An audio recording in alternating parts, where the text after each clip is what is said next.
Hi, welcome to my first kick tutorial. My name is Alex. I go by the alias RagnaRok. I'm from Norway and I produce hardcore music for the label Negative Audio. So, I want to show you how to make a kick. The start was I wanted to make a kick like sounded like Deep Effect. Deep Effect is a producer from Australia, if I'm not mistaken, and he has a very good sound when it comes to kicks. I bought the sample pack he made a couple of years ago, and let me show you.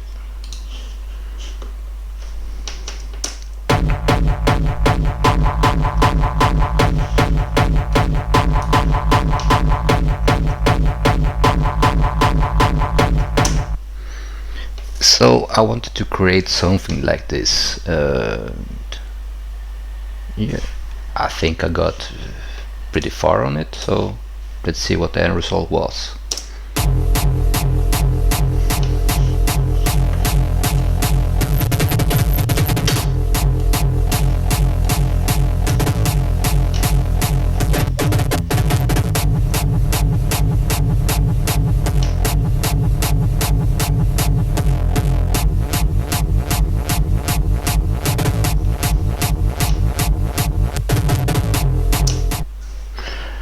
It sounded pretty good, and yeah, it was cool. When I start a track, I always go with kind of a reference. How do I want the sound to be like? How is the kick sounding? The metering, etc., etc. So I took this sample and I checked the meters on it, just to have a point of reference.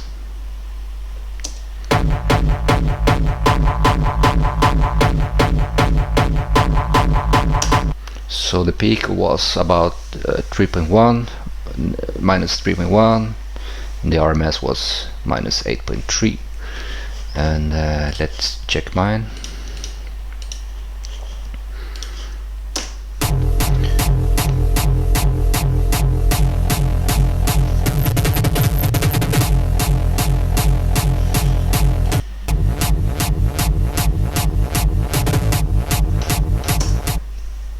Yeah, pretty close.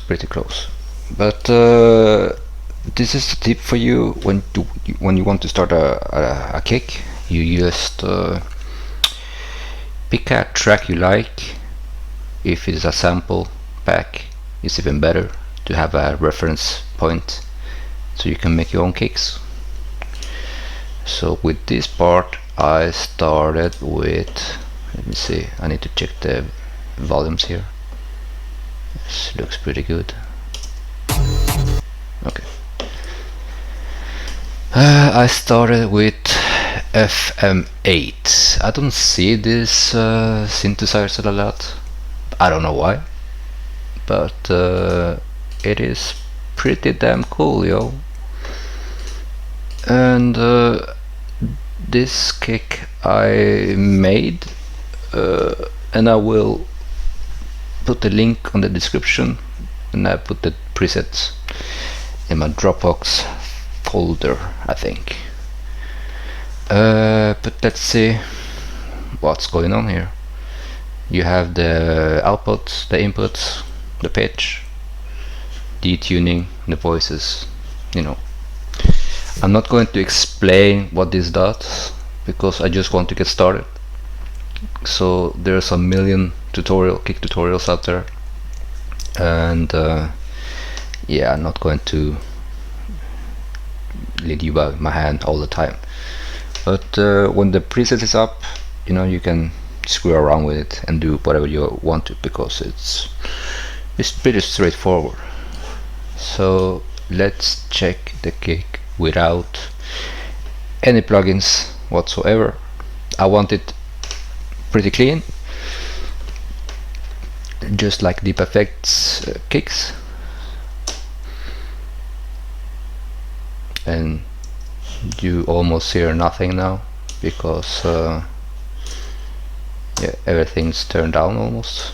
But when I insert the distortion unit and crank up the drive to 25.5 decibels, you suddenly hear something. And when it comes to hardcore, we like distortion a lot, but you need to be careful also, because every time you turn up the drive,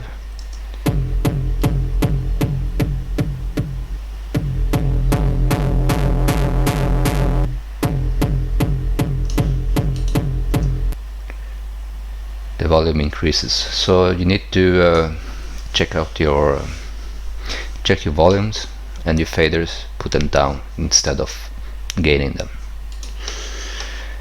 I didn't do much with this gig inside the synthesizer because it wasn't needed really. You can play around with the effects here. You can add some peaking,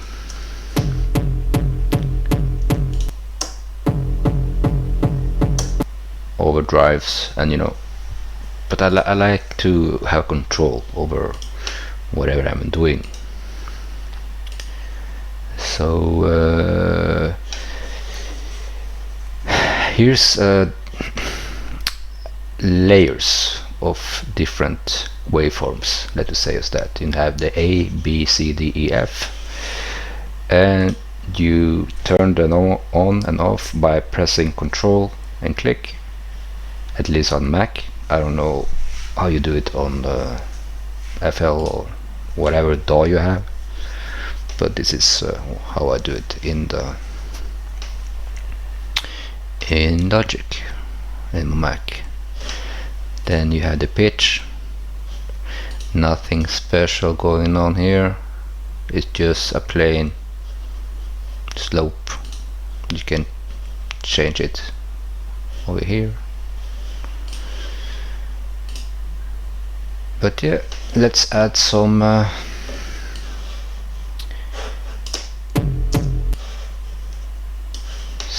effects. So you can add a distortion unit, a clip distortion unit.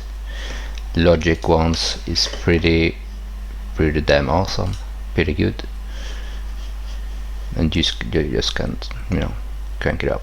I'm not going to do that because pretty much everybody knows what this is for.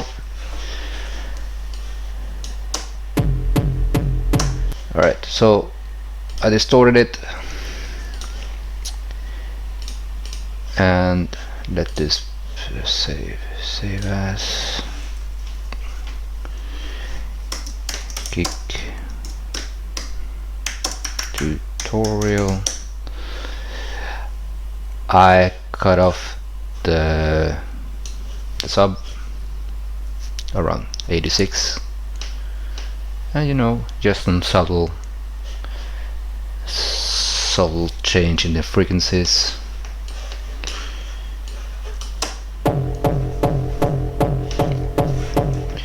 I'll put this on the linear phase.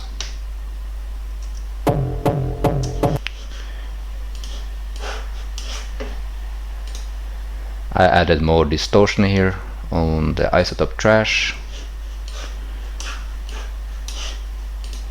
I crank it up with the click control and to 6.6. And the pre and the drive I added just a little bit on 1.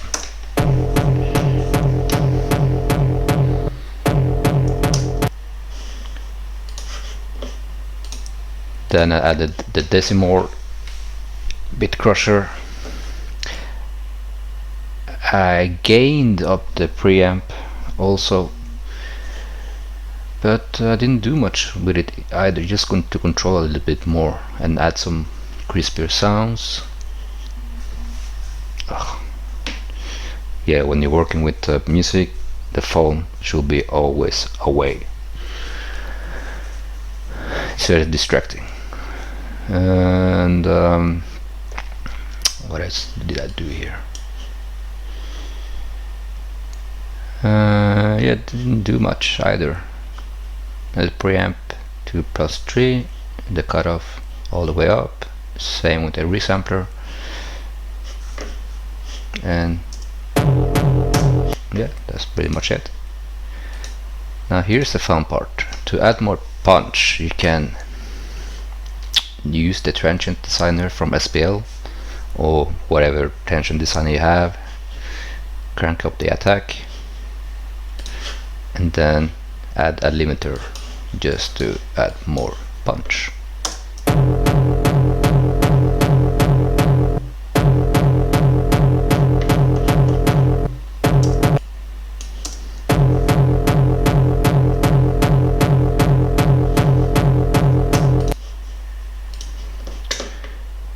Next process was to add back the low frequencies and just basically use simple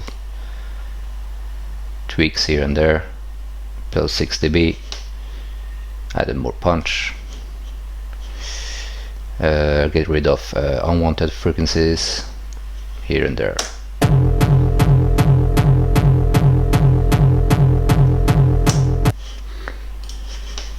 Now that was pretty much it, and then I routed the channel to an auxiliary channel, bus 1, and I added more linear phasing, more equalizing, more bit crushing,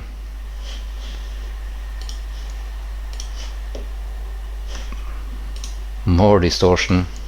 Oh, sorry. And a compressor.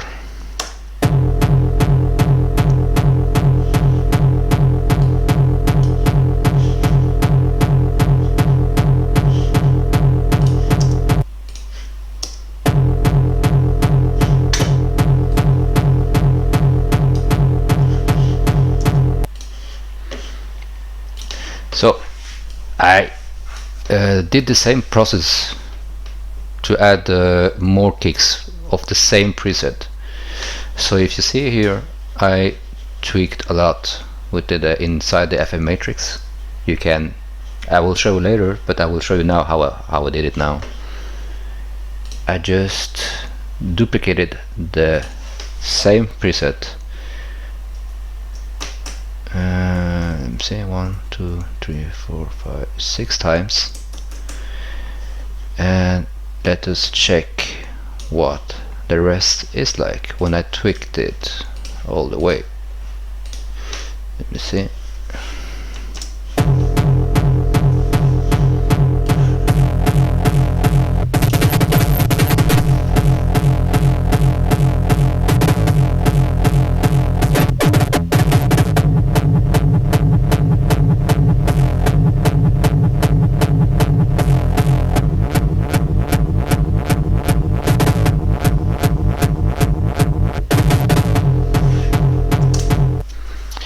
So now you can have like a different setup every time, every 4 bars, you know. When this part is over, oh no, let me check. Bits time.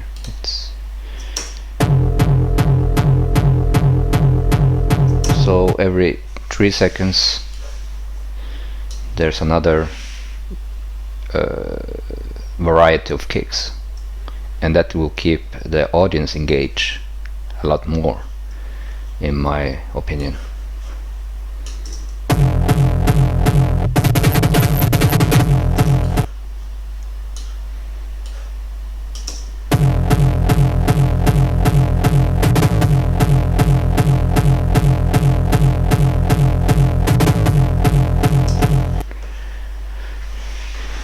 So I routed all of these kicks to bus 1, the auxiliary channel, so you can see what's going on with everything. Just give me 1 minute.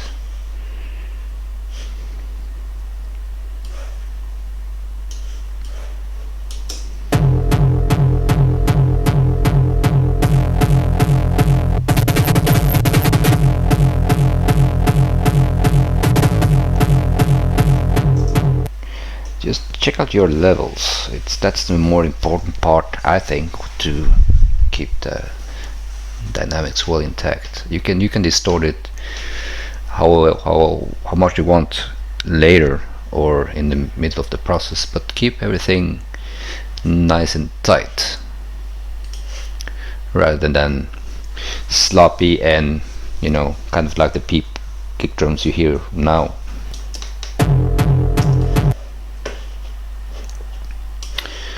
So this is just an example of I added just some samples here and there from the same catalog, from the Deep Effect. It's nothing special around it. It's just to show you how you can build a track.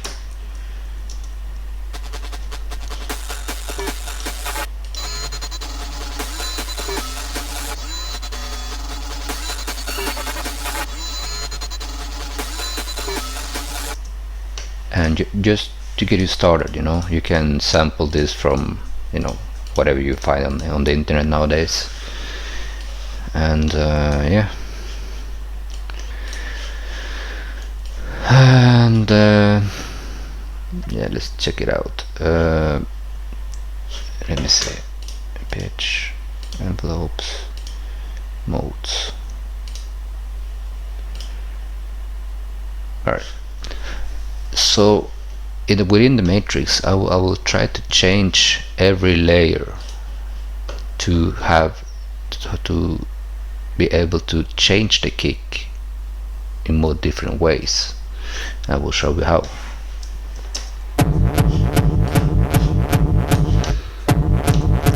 Now I will change the waveform of the same kick and you will hear the difference right away.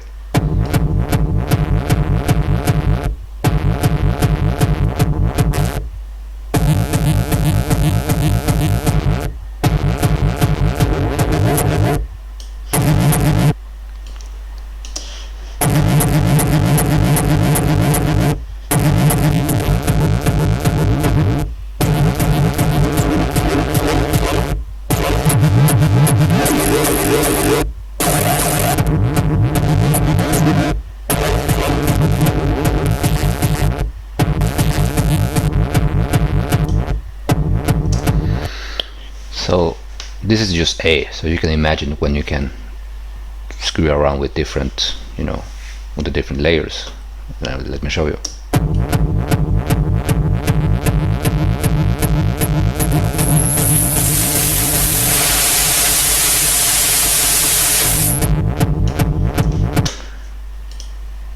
And you can also watch the spectre here, that everything will change according to what you do here.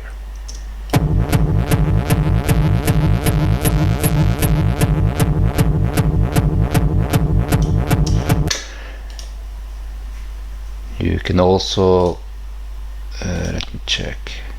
There's a lot going on here. I'm aware of that, but you will get used to it after a while. When you use it a lot, it's not that intimidating to see, you know.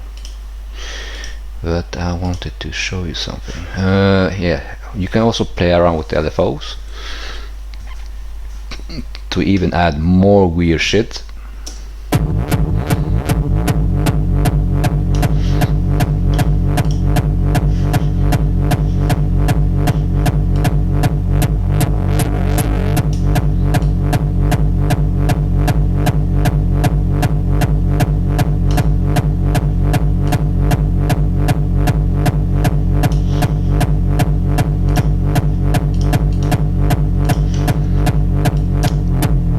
Press it up,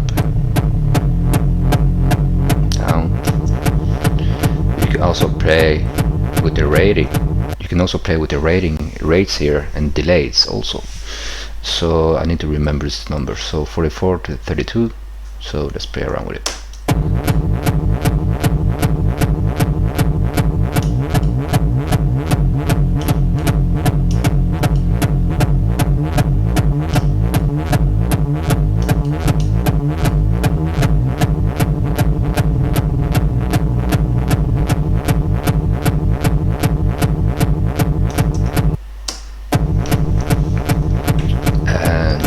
Yeah, FM8 comes also with an arpeggiator, which is located on your left here. You can actually turn this on to do some crazy ass shit. I will actually duplicate this channel so we can hear what's going on. Let's see, copy.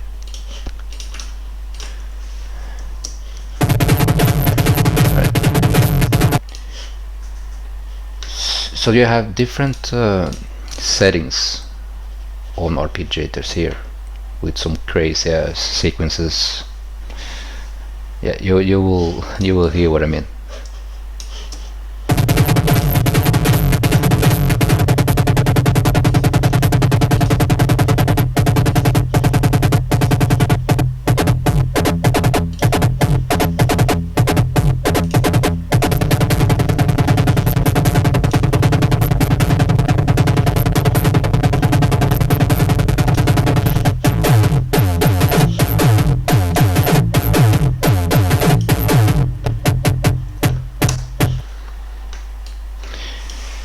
So you can even go more nuts within the arrangement itself when you are making kick drums, and just try it out. It makes, as a listener, for example me, more engaged also to listen to your track. You can add even more effects to this, like filters, delays, reverbs, whatever you want.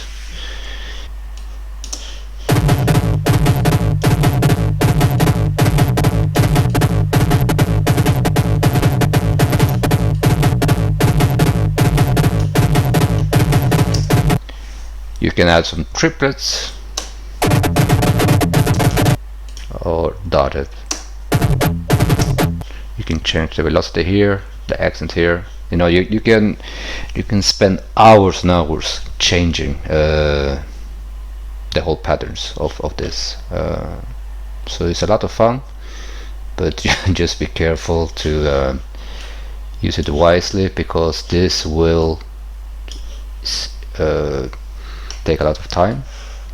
Because you're having so much fun, the hours will go away and you will actually do nothing. So just play with it around about 10-15 minutes. Just decipher what you want and just render or bounce it out. So this is also sent to bus 1.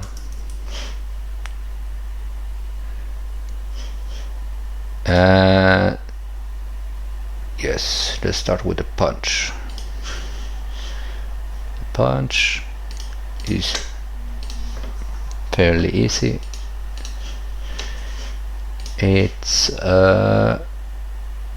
I'm using the kick 2.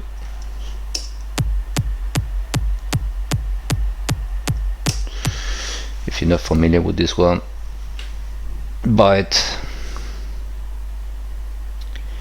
And just have fun with it. It's a, how you call it, emulator, whatever I don't know. You can have different settings here. I'm not going to touch it because I don't want to miss the whole point here. But you can have analog presets with the 909, 808, hard house, but just let us keep this how it is.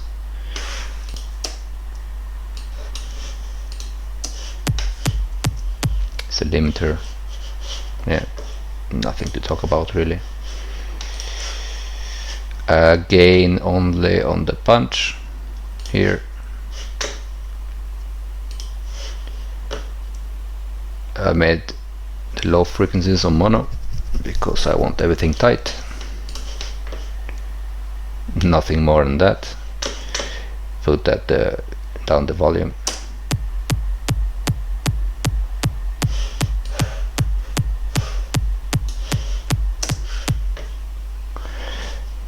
And I rerouted this to bus 1.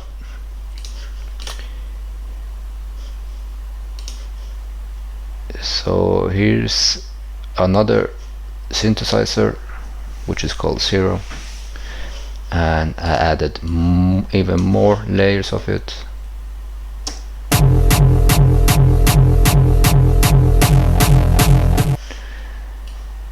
This is actually a preset, I think, from the guys from Fragment Audio. This is just to show you around how quickly you can just get started.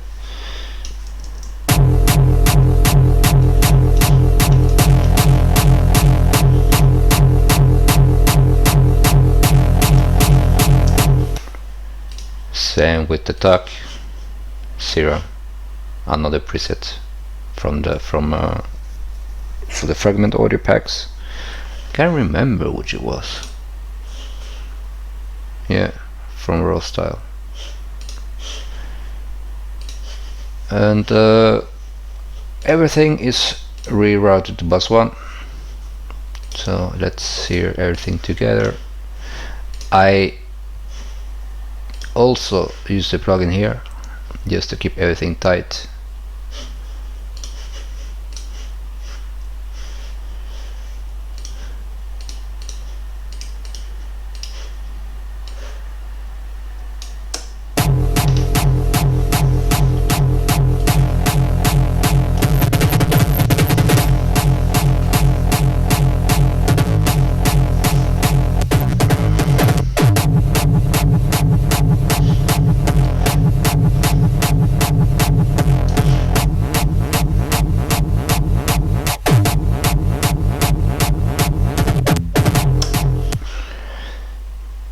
And then I use the same method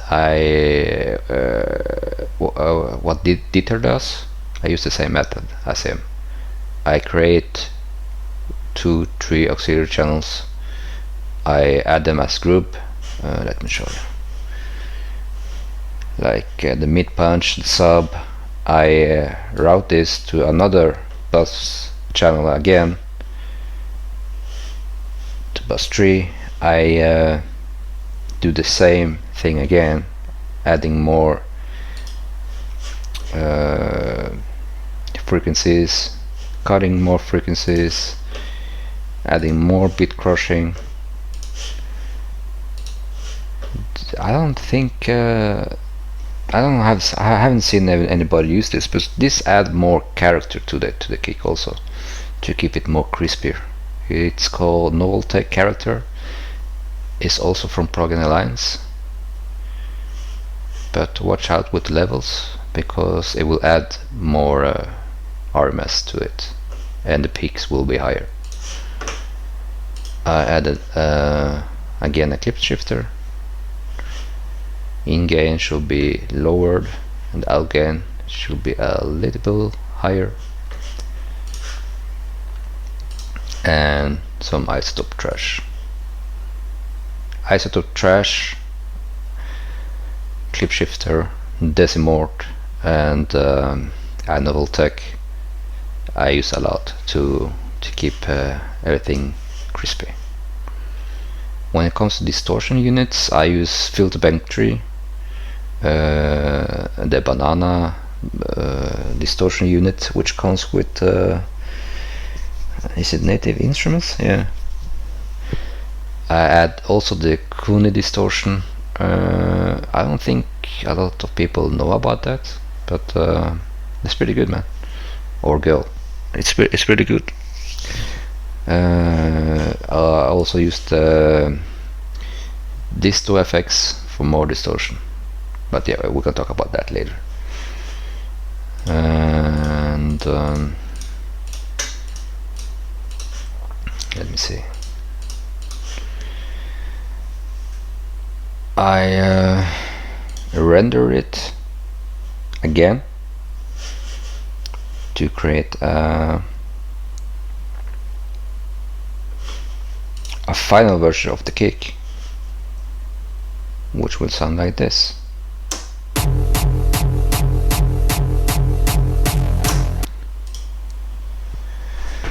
And then you can, add more files to it if you want more punch, more high frequencies, more sub if you want to.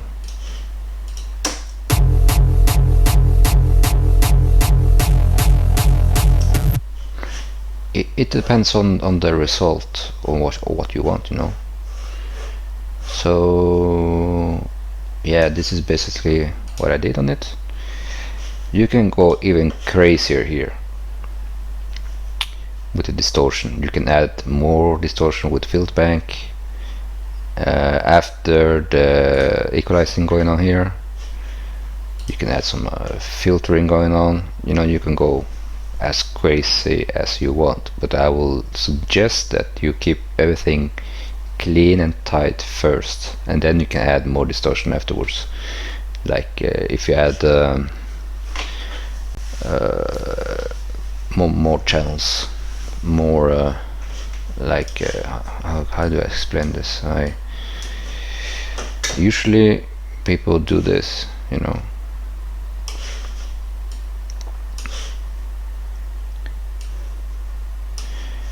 And you have like your attack here, your punch, the tail, you know, and you can have even more control.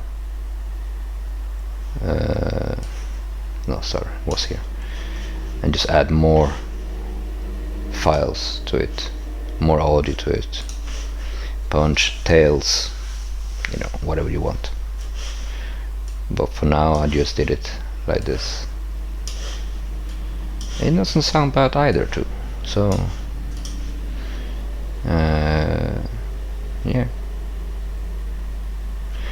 this is the first part of this tutorial, and I will talk about getting creative with the track, so stay tuned.